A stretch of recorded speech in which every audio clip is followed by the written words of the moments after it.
not just about chickens. It's not just about the stock market. It's not even just about gold or silver. It's not about our wealth. It's not about control. Well, it is about control, but it's not about control today.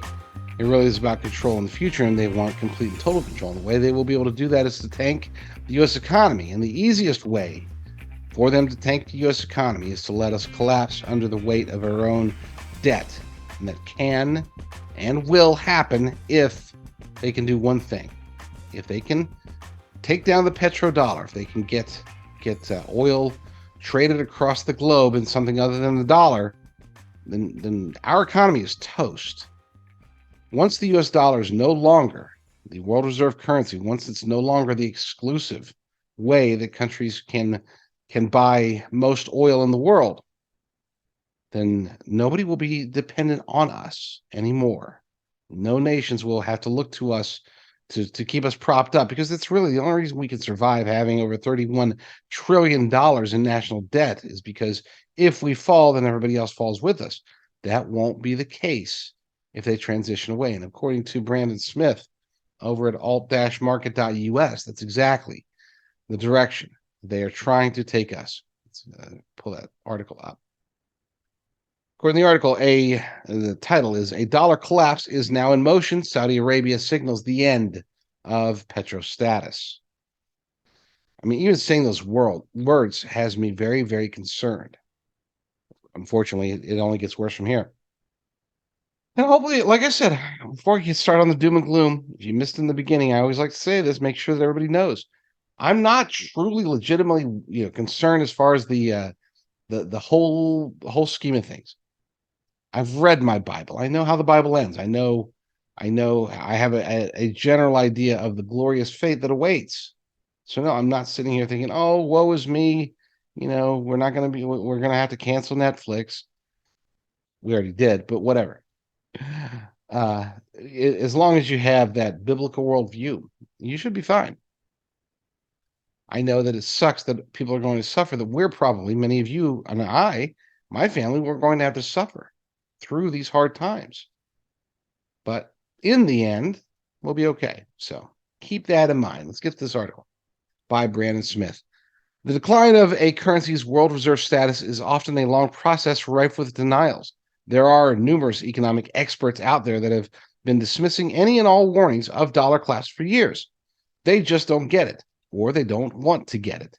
The idea that the U.S. currency could ever be dethroned as the de facto global trade mechanism is impossible in their minds. One of the key pillars keeping the dollar in place as the world reserve is its petro-status, and this factor is often held up as the reason why the Greenback cannot fail. The other argument is that the dollar is backed by the full force of the U.S. military, and the U.S. military is backed by the U.S. Treasury and the Federal Reserve. In other words, the dollar is backed by the dollar. It's a very circular and naive position. These sentiments are not only pervasive among mainstream economists, they are also all over the place within the alternative media. See, it's not just corporate media that we have to worry about. Unfortunately, not enough in conservative or alternative media are talking about this stuff. That's why I harp on it so much. That's why I tell people, go to jdrucker.com/gold as soon as possible. Anyway, back to the article. I suspect the main hangup for Liberty Movement analysts is the notion that the globalist establishment would ever allow the dollar or the U.S. economy to fall. Isn't the dollar system the golden goose? The answer is no, it is not their golden goose. The dollar is just another stepping stone towards their goal of a one world economy and a one world currency. They have killed the world reserve status of other currencies in the past. Why wouldn't they do the same to the dollar? Globalist white papers and essays specifically outline the need for a diminished role for the U.S. currency, as well as a decline in the American economy. I'm not laughing at the words. I'm laughing at, just in case any of you missed my interview earlier with Ivory Hecker, I said, I've been told this before, that when I read, I sound like Captain Kirk, and now I got that stuck in my head that I'm reading this, and I sound like Captain Kirk. Anyway, Start that over. Don't, no. Stop thinking of Kirk. Stop thinking of Kirk. All right, we're there. We're there. Globalist white papers and essays specifically outline the need for a diminished role for the U.S. currency as well as a decline in the American economy in order to make way for central bank digital currencies and a new global currency system controlled by the IMF. I warned about this years ago, and my position has always been that the derailment of the dollar would likely start with the end of its petro-status. In 2017, I published an article titled Saudi Coup Signals War and the New World Order Reset.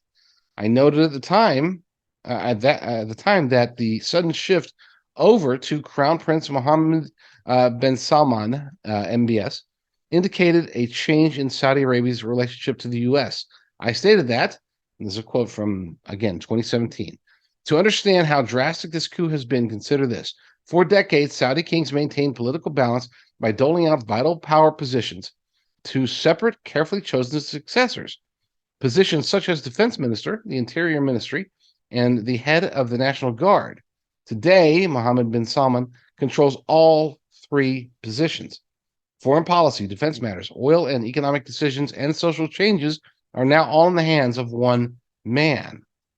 The rise of MBS was backed by the Public Investment Fund, a fund comprised of trillions of dollars supplied by globalists within Carlyle Group. That's the Bush family, by the way. Goldman Sachs, Blackstone, and BlackRock. MBS garnered the favor of the globalists for one specific reason. He openly supported their vision for 2030, a plan for the dismantling of fossil fuel-based energy and the implementation of carbon controls. Yes, that's right. The head of Saudi Arabia is backing the eventual end of oil-based energy, and part of that includes the end of the dollar as the petro currency. In exchange for their cooperation, the Saudis are being given access to ESG-like funding, as well as access to AI advancements and the so-called digital economy. It sounds crazy, but there's much talk of AI developments to cure numerous health problems and extend lifespan. With these kinds of promises, it's not surprising that Saudi elites would be willing to dump the dollar and even oil. 2017, Brandon Smith noted, I believe the next phase of the global economic reset will begin in part with the breaking of petrodollar dominance. An important element of my analysis on the strategic shift away from the petrodollar has been the symbiosis between the U.S. and Saudi Arabia. Saudi Arabia has been the single most important key to the dollar remaining as the petrocurrency from the very beginning. I believe that the threat to petro-status would ultimately be spurred on by a proxy war between East and West. I mean, look, just a brief side note. Brandon Smith gets a lot of flack. And I've dished out my own flack as far as his regard to, for example, faith-based issues. But here's the thing. When it comes to the economy, this guy is not one of your standard Chicken Littles. Okay? I used to rip on Chicken Littles. When Y2K was around, you got all these people saying, oh, it's the end, it's the end. Okay, I was chuckling. I think I was eating Whataburger somewhere in Oklahoma City when the crossover happened. It's like, oh wow, New Year's, great. You know, did everything break? No, it did not.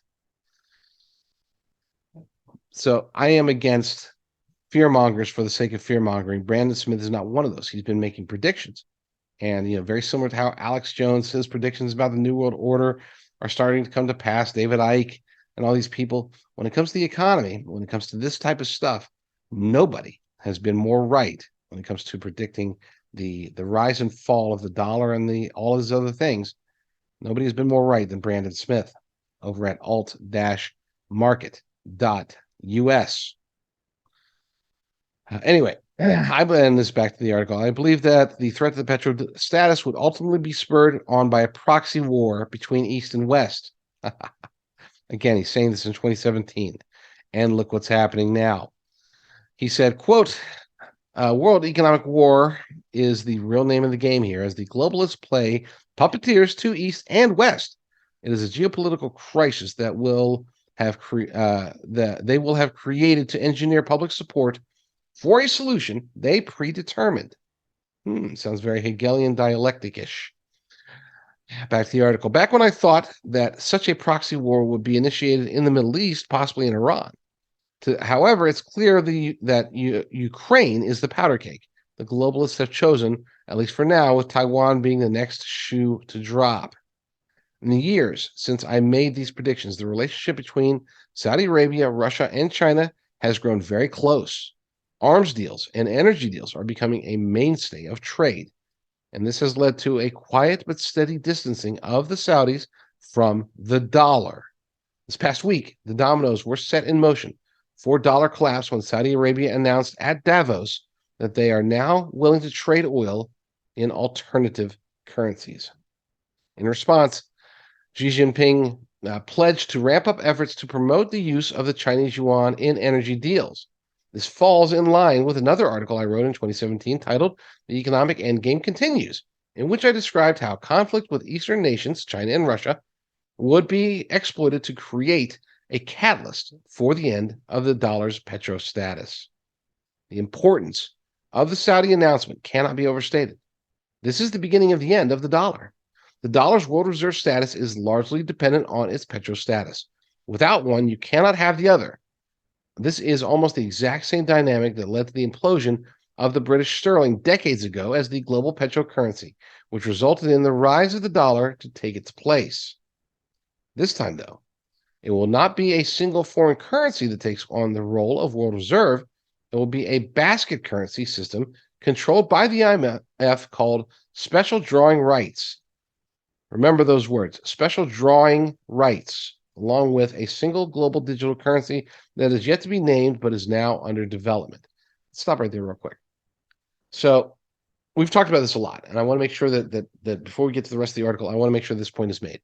The digital dollar is not the end game. The digital yuan, the digital ruble, the digital whatever, the digital euro. Okay, pick one, pick all of them. There's currently like 30 or 40 in development. There's many that are already in place to some extent to various degrees. And of course, we here in the United States, we're already in the process of testing out the digital dollar. I've said this before. I'll say it again at least a few more times until I'm proven wrong. I'm a firm believer that the 87,000 IRS agents, that's not just for the sake of auditing middle classes and small businesses, middle class people and small businesses.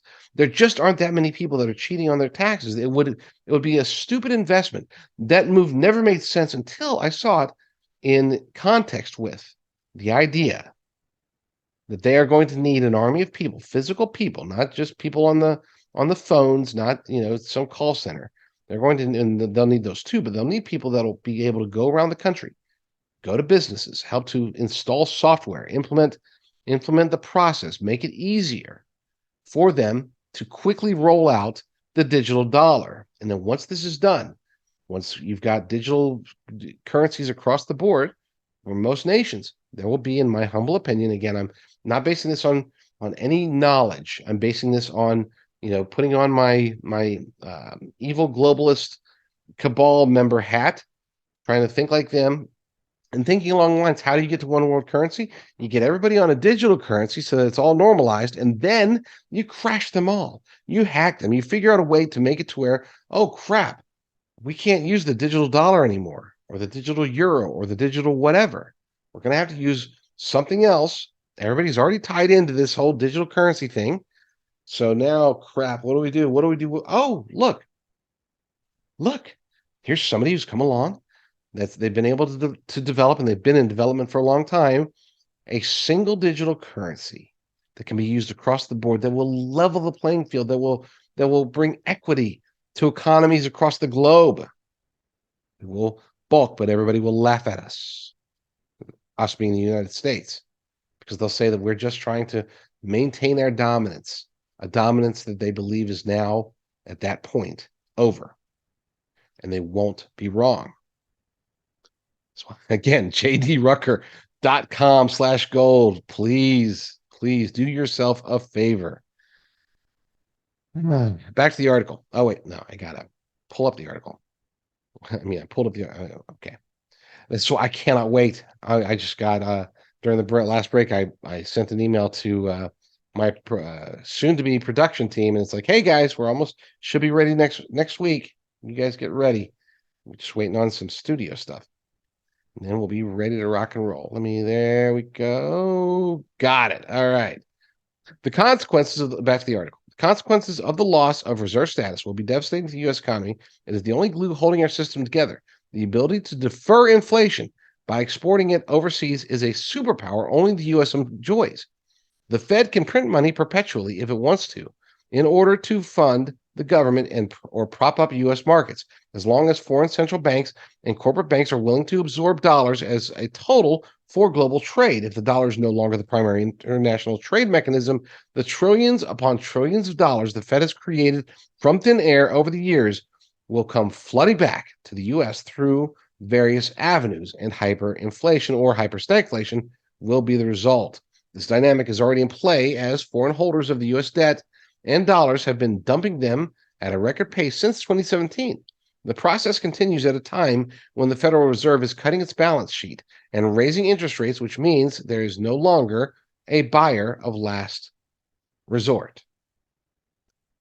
This may be multiple foreign central banks have renewed their purchase of, this may be why multiple foreign central banks have renewed their purchase of gold reserves and are once again stockpiling precious metals. They seem to be well aware of what is about to happen to the dollar, while the American public is kept in the dark. Now, keep in mind, again, this article, he's not, people say, oh, you're just trying to sell gold. Yes, I would love for you to buy gold. And if I didn't have them as a sponsor, I would still tell you, buy precious metals, physical precious metals. The writing is on the wall. And I know not everybody can. I can't. I don't have the money to go buy me, $10,000 worth of silver coins, or I don't have a retirement to throw 100 grand into a self-directed IRA. Okay, but those who do need to, as quickly as possible. jdrucker.com/IRA. 3 choices: one small, one medium, one large. Fits your personality, fits your style, fits your goals, fits your desire. One or all 3 of them will be able to help you. So that is my show for the day. Lord willing, I will be back very soon with another episode. But in the meantime, stay strong, stay safe, and God bless.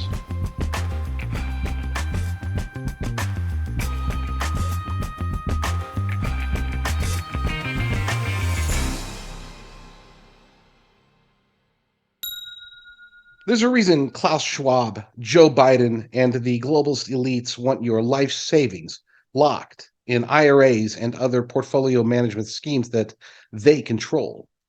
They can keep your money tied up in woke ESG funds, even if doing so will lose you money. Patriots are quickly moving their investments to self-directed IRAs backed by physical precious metals. Unfortunately, most companies that work in this field are beholden to Democrats, the Chinese Communist Party, the WEF, and others who are pushing us toward a digital dollar. I have identified 3 precious metals companies that believe in America first.